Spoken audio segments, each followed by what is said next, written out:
We are the best because we know we can always get better. And that is the great quote from the founder of Ferrari, Enzo Ferrari. And most people know what a Ferrari is because a Ferrari is an elite luxury sports car.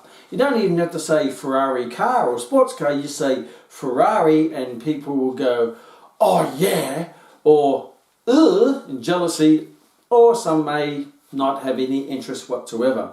But that's okay, the people who aren't interested in it are not the target market for Ferrari. Because Ferrari stands for something and you either love it or you don't. And that is a good indication of a great business, where people either love it or they don't love it, whether for negative reasons or indifferent reasons. Starbucks, a great coffee company, people love coffee or they don't like coffee or they hate coffee. Either way, Starbucks market and promote themselves towards the coffee lovers and the convenience of having a Starbucks. So the point of this Kmax, and welcome to the Kmax, is how can you put yourself in that position of being the best in your field, your specialty, your expertise, your niche. And that's not as hard as you think it is to do if you know how to do it. A lot of people want to become famous, or they want to be successful, or they want to be the best. But before you even go down that path, what's important is that you want to know what are you the best in, and what area and what lane is your lane that you want to own. So let me take you through a process of a number of questions that's going to help you discover what is your lane that you own, that you are the best in, because that is something that is fulfilling for you and is in alignment with your values and your purpose and your passion and the things that make you happy. So the first question is, who? Who are you? And what makes you happy? That's a great question. A lot of people don't think of that question. A lot of people say, you know, what do you do for a living, rather than saying, are you happy? Because what you do for a living doesn't necessarily make you happy. And ideally, one should fuel the other. So, who are you? What is your passion? What are your values?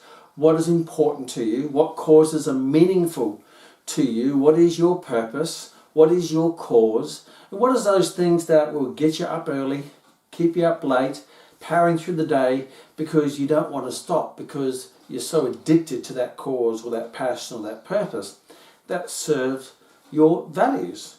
And obviously, if you'd be listening to me, you have a passion for health, fitness, training, nutrition, whatever it might be. And I always say, if you're passionate about health and fitness and training and well-being, and you love to help people, then this is a fantastic career, because this career is all about giving. And I believe giving the most valuable value of all, which is health, well-being and fitness. Because if you lose your health, you're not thinking about anything else. You're not thinking about your wealth if you're sick or disease or have cancer or about to die. So yes, you're passionate about health and fitness. And who do you want to help? Do you want to help kids, or do you want to help the elderly, or do you want to focus on rehabilitation, or is your passion elite sports conditioning for elite athletes? And my passion over time, there's always been health and fitness and well-being. That has been my field. And within that field, I've grown into different lanes. And that's okay. That's just called maturity. That's called growing up. At the start, it was all, I guess, driven by that warrior phase of my life. Ego-driven, yes, putting on muscle, looking great, having the abs, the curls get the girls and all that stuff. And I wanted to go into that elite level of sports conditioning. So I went into training elite athletes and sports conditioning. And that was my field. But over time, I grew out of that, not in that saying that that is lower or higher. It's just I just matured and found other things in the world more meaningful to me, and I wanted to take my expertise in health and fitness and training and nutrition and apply it to other population groups. I got involved in a program called Gut Busters, where I used to train, middle-aged to older men who were battling with their health and their weight. And I ran community programs for that, and I started working in corporate health, and I was working in lots of variety of areas throughout my journey. And that's, I guess, it's sort of a part of the same field, but different lanes. But what is your lane right now? And it's okay to grow out of that lane into a more important lane for you at that particular time. And you can only judge what's important to you at that particular time, and that's okay, because what is meaningful to me when I was 20 is very different to what's meaningful to me now that I'm approaching 57 or going on to 60. And over those decades, I've actually developed and started from scratch 15 different businesses, all targeting different parts of the community, but all of them were serving the same purpose of adding value to their lives through the vehicle of health, fitness, training, exercise, nutrition. And I just adapted it for that particular population group. And that's okay. So what is your passion? What is your cause? What is your addiction? Who do you want to help? Where do you want to make a change? As the great Steve Jobs beautifully said, what you make is more important than how much you make. So many times people will measure their success on the 3 F's, fans, fortunes, and fame. But many times that leaves you in a very empty place, because fans, fortune and fame doesn't necessarily fulfill a value in the community. It's money is just a thing, and fame is just someone admiring for who they think you are, but they probably don't really know you. Fans are many times are just following you to make themselves feel important, and whatever what the cause is. But you have to go deeper to that to get deeper fulfillment. So who are you is the first question to ask. Who am I? What gets me up? What keeps me late? There's a great saying, if you do what you love and you don't get paid for it, then that's what you should do to get paid for. If you were stopped getting paid to go to work tomorrow, would you go to work? And most of the time the answer would be no. But I was training people for free before it was a job, before it was a career, before it was a profession, because I just loved training. And I'm in the gym and I'm training people and helping people. And before you know it, there's a great saying, at the start you do far more than what you get paid for, but when you become an expertise in that area, you get paid far more than what you do. And that's just the way it seems to work. So the motivator at the start has to be your driving force is who you are and your cause and your passion and your purpose and the values that it fulfills. When you identify that, is what exactly do you want to do? What exactly do you want to build? What is the end of the rainbow for this rainbow? Because when you come to the end of one rainbow, another rainbow starts. The finish line is the new start line. And that happens in life. You set goals, you achieve it, you get there, and you become a different person. You become ideally a more holistic person, a more influential person, a more educated person, a wiser person. And when you get there, you see things that you didn't see at the start of the previous rainbow.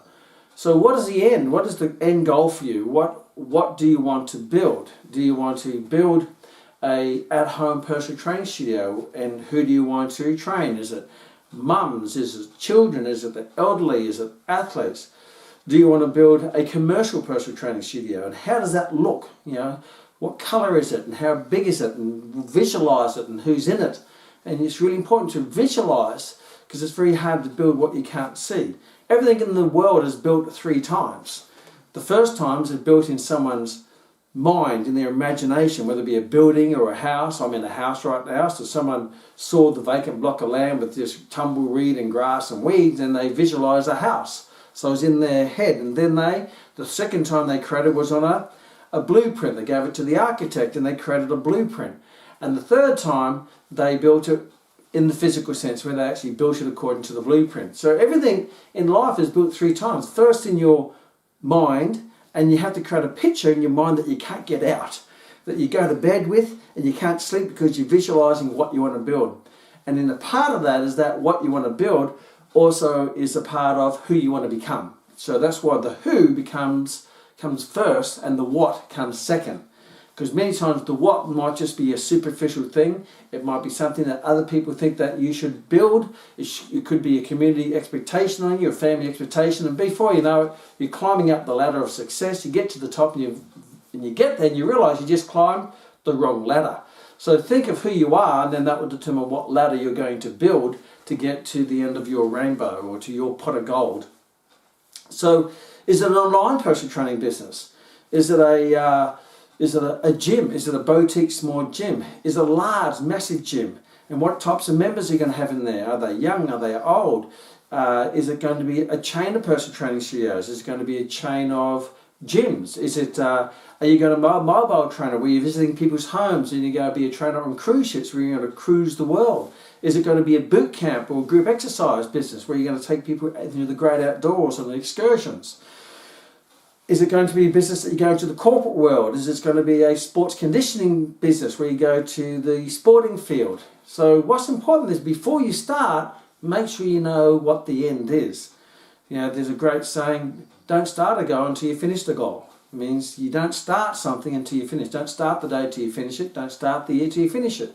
So before you start the year, make sure you know exactly what you want to have built by the end of the year and who is it that you want to become to deserve that result.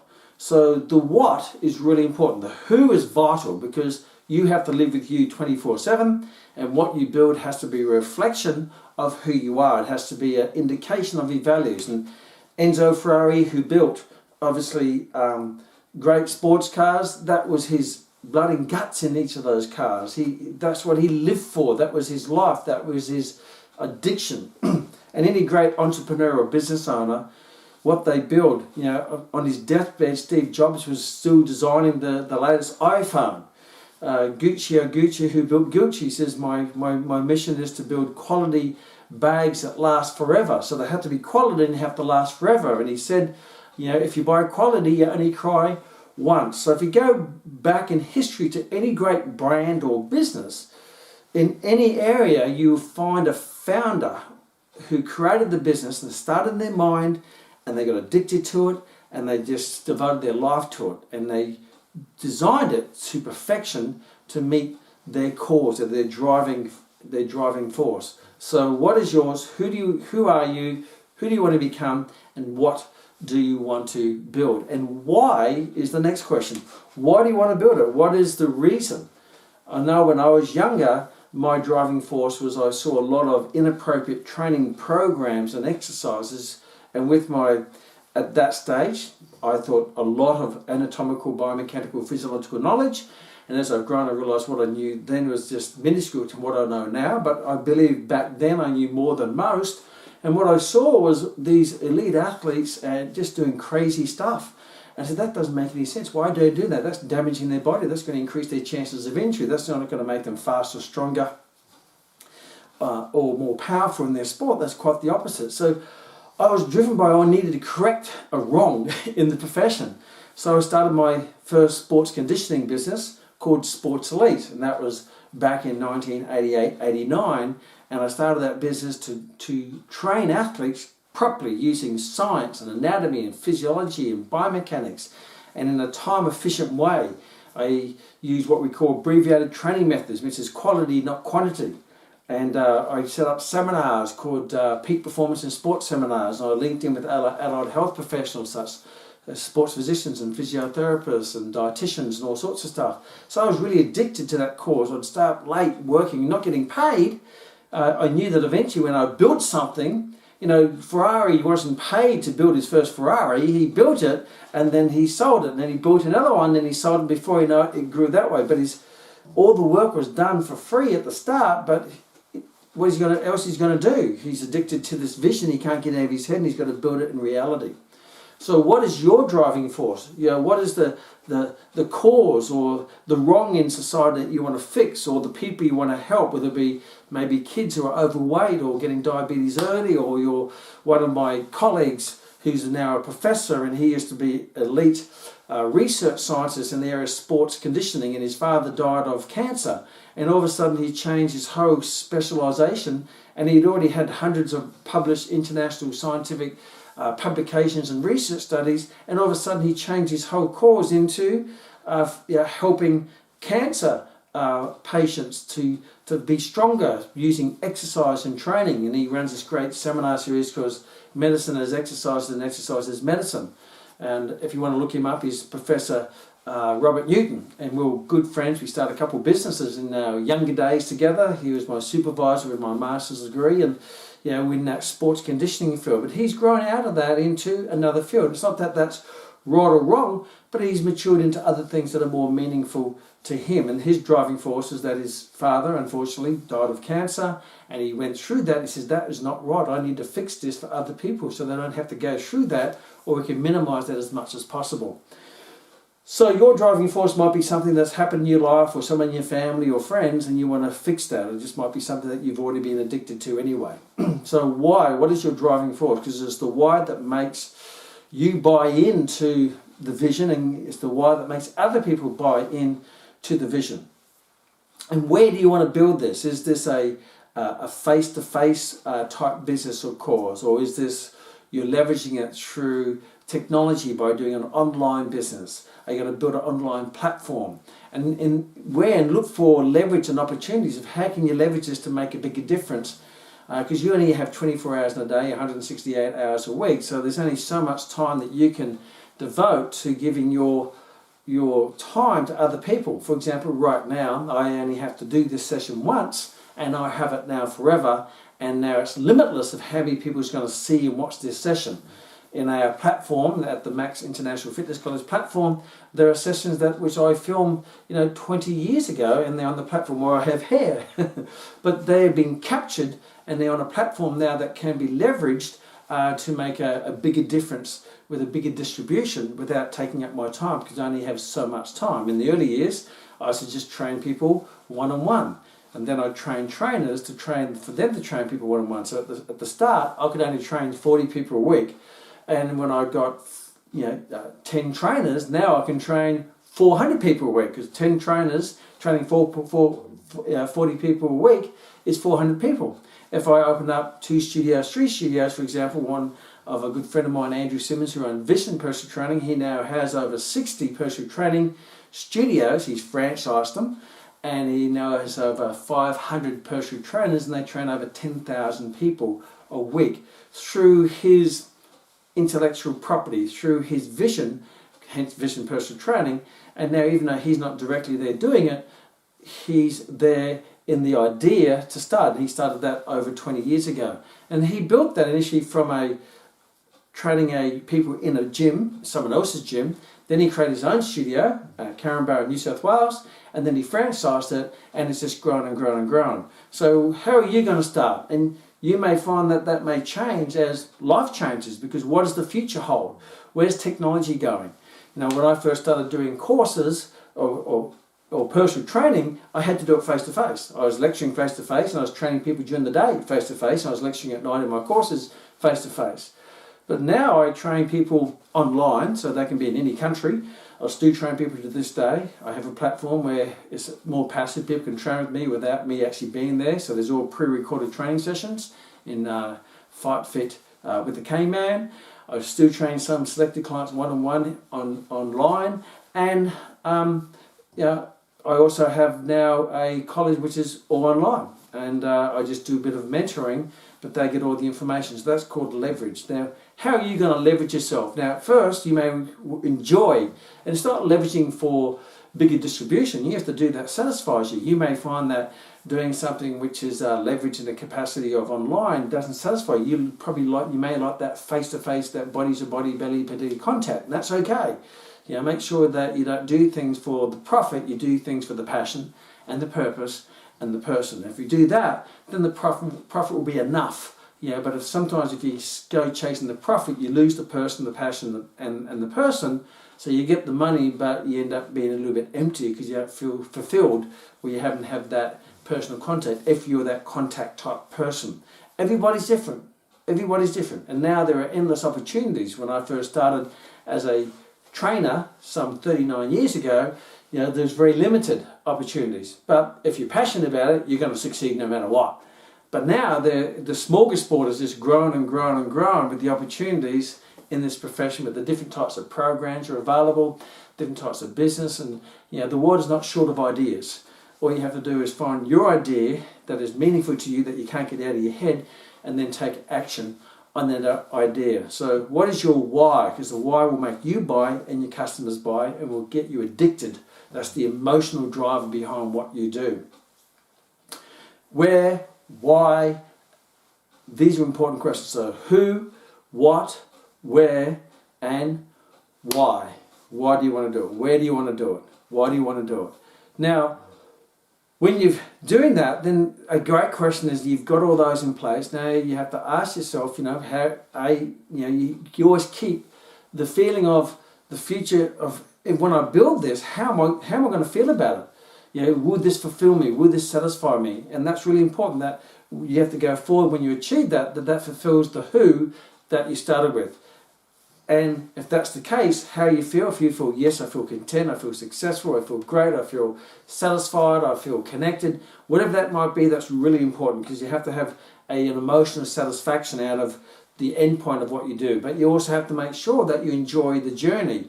We say long-term vision, short-term focus. So keep that vision there, but also keep going through the actions, the focused actions, to build that end point, or that pot of gold at the end of the rainbow, so you can start the next rainbow to the next pot of gold, which may be a slightly different pot of gold. It might be a pot of platinum, who knows, or a pot of diamonds, whatever's meaningful to you.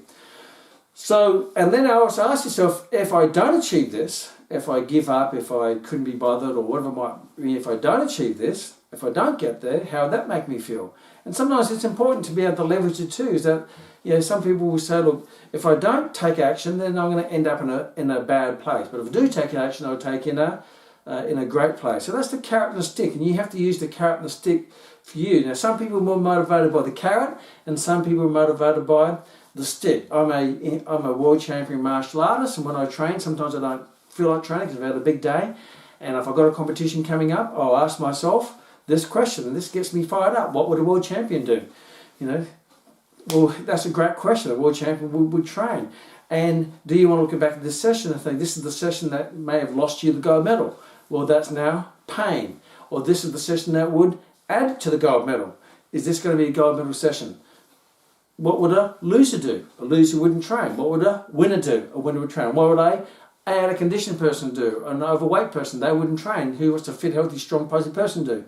So it's important for you to be able to be mindful enough to be able to work your magic in your mind during those times when maybe you don't feel like doing it. Because you're not always going to feel like doing it. What's really important is that motivation will get you started.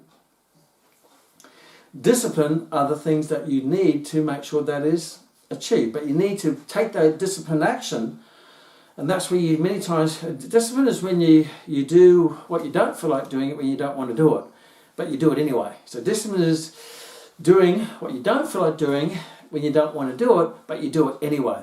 And then that discipline has to create those actions, and eventually they have to become habits. And they're the habits of a champion, the habits of a winner, a habit of the best, because you don't even have to think about it. But you have to go through that motivation, then that discipline, and then you have to take those actions to create the habits. And those habits will create character, and that character will determine your destiny. So the next question is, what are you prepared to do? What do you have to do? So now you have to take this vision and put it into an action plan, because those who fail to plan to fail. So now you have to start to break that down into actions, daily actions, weekly actions, monthly actions. And then you have to say, okay, when do I want to build this by? And this is how we're going to look building a house. I have to get the foundation done, and I have to put this up, and I have to get the plumbing in, I have to and before you know it, the roof goes on, and then the interior, and eventually over, say, a 12-month period, the house is built.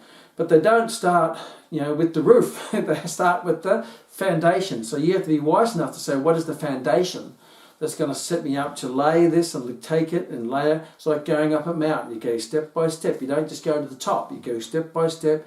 You can keep in line with the compass. And not everything will go to plan, but at least when things don't go to plan, you know how to get things back on plan. So what are you prepared to do to make this happen? And what do you have to do? What resources do you have to acquire? What knowledge do you have to acquire? What qualifications do you have to acquire? And what connections of other people and experts do you need in your circle of influence? Because a house is not just built by one builder. They'll bring in the plumber, they'll bring in the sparky, and they'll bring in the carpet layer, and they'll bring in the roofer. So many times big dreams are made up of lots of specialists all working together, but you are basically the foreman of your dream, and you may have to get expertise on IT or online platforms, or expertise in branding, or expertise, you bring in a lawyer, you bring in an accountant, it might be a business coach. You may have to bring in someone who specialises, you may want to liaise with other allied health professionals like sports physiotherapists or dietitians or chiropractors or naturopaths or whatever that adds to your suite, that they are all compliant. So you make sure all of these experts or allied health professionals or helpers, or what I call the mastermind group, are all in alignment with the end vision. And they may have their own visions, but your vision and their vision is in alignment, and you help each other. In my younger days, when I had a lifestyle life coaching personal training studios, I had 4 of them, and I had links with allied health professionals. I had an orthopedic surgeon, and I had a sports physician, and I had a dietitian and a physiotherapist, and I had all these people around me where we bounced ideas off, we referred people to, but we were one team, even though we had separate businesses, but we were an alliance. So you have to work out, what do you have to know, what do you have to do, what resources that you have to acquire, what knowledge you have to build, what qualifications that you need. And you want to always be learning and always growing, because if you want to earn more, you have to learn more. So your journey should always be the Kman principle: continue never-ending improvement, building your knowledge, building your skill set, building your experience, building your connection, building your networks, building your wisdom. And if you do that, your career will just keep building and building and building, and you go to places you never even imagined you would get to from the start, because that's so far down the track and so big you couldn't even see it through the fog of busyness. But if you keep moving through the fog, you actually get a bigger view of the world and what you can actually do. So what are you prepared to do? And what are the people that you need in your life, and what courses, what knowledge, what qualifications that you need around you to make sure that you make that happen.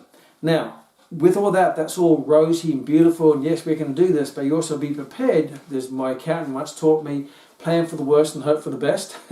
So always make sure that in this journey, you always have to be ready for the obstacles and the barriers. So what things could get in the way? What barriers could there be? What things could rain on your crop? It could rain on your parade. What things could stop you from achieving it? And we all have busy lives, and there's lots of noise in the world and lots of distractions. So you have to go through, okay, what are some of the things that could put a barrier up, or an obstacle, or delay it, and how am I going to handle it? So prepare for the worst, so when the worst comes, it's not as bad as you think anyway, because you're prepared for it. But if the worst comes, you're not prepared for it, you tend to go, oh my gosh, why did this happen to me? Versus if it does happen, you go, yes, I was ready for you, and I have plan B, C, D, E, F, G, ready to go through that. So what are some of the things that could ambush your dream? Because there are, Ned Kelly's out there. For those who don't know Ned Kelly is a famous Australian ambusher or bush ranger. Comes and robs you. So there's going to be dream stealers, there's going to be robbers, there's going to be people who will try to blow up your dream or put you off, or life happens sometimes. We've had an interesting time in the world in the last couple of years. At the moment in Australia where I used to live, there's floods, so that's going to be affecting people. So things happen, whether it be nature, whether it be a coincidence, whether it be manufactured by you. Make sure it's not from your laziness or complacency or casualness, because sometimes things happen because we just let them slide, and before you know it, you're at the bottom because you let it slide. So identify the things. This is called risk management in your dream, in your business, in your profession, and be prepared for those worst case scenarios, whether it be building insurance plans, or having plan Bs, or having some bit of extra money squirreled away, or having some expertise there, or getting some knowledge of how to handle those things, because this is really important. So what obstacles, and identify what obstacles may have happened to you, what stops you in the past from achieving this. You may have had a dream, you may have been dreaming for ages, but you've been procrastinating, you've been putting it off, you let life take over, you let life dictate to you, you don't ask you the decisions before. So what are things in the past that have stopped you from achieving the things that are really important to you? Because history will tend to repeat itself unless you intervene and change that. You have to force that change in history. And you have a history of maybe things that you've achieved, but maybe things that you haven't. How far behind are your dreams are you, and why did you get behind? And that might be for a variety of reasons, and how you're going to make sure that doesn't happen again. Make sure, you may have failed 100 times, but make sure you don't fail 101, because what's the point? You've learnt from those lessons for those first 100 failures or those 100 successes, put all of them into your next success. And sometimes things happen you're not prepared for. But if you're always prepared, whatever happens, you'll be prepared. You'll be courageous, you'll be fearless because you know how to handle it. But if you're not prepared, you'll be scared, you'll be frightened, and you'll probably panic. And panic is never a part of the solution. So when you've got all that, then think, okay, I know the barriers, I have a plan, I've sorted that out. Now I have to design a plan, I have to design a blueprint, I have to sit down and work it out. And many times, in my career, starting up 15 different businesses, I've had a visualization, I put it on paper, I put things into place, I put a timeline, I put an importance, I put a to-do list, I put a time management plan in place to make sure that these things get done. And I said, these are things I have to do every single day. These are things I have to do by a certain deadline. But to get it done by that deadline, I may have to start 5 weeks or 5 days or 5 months beforehand to get it completed. But I have to make sure that I keep working on it, keep progressing. It's not about perfection, it's about progress. And a bit every single day. Ask yourself, the beginning of every day, what am I going to do today that's going to change my future? And at the end of the day, ask yourself this question, what have I done today that's going to change my future? And that change that future is that you're going to build that dream. You're going to build that rainbow to get you that pot of gold by that particular time. And when you get there, then you can create another rainbow, another goal, another dream to take you to maybe the next level. It might be a different level. It might be something completely different, and that's perfectly fine too, as long as you're doing it for the right reasons. You're doing it for the right reasons because it fulfills you, it's important to you, it serves you, it makes you feel content, and it energizes you, and you can't go to sleep unless you achieve it. And if you do that, and you do everything for the right reasons, you get the right result and become, most importantly, you become the right person doing it. And that is Kman Max. I look forward to seeing you in the next Kman Max.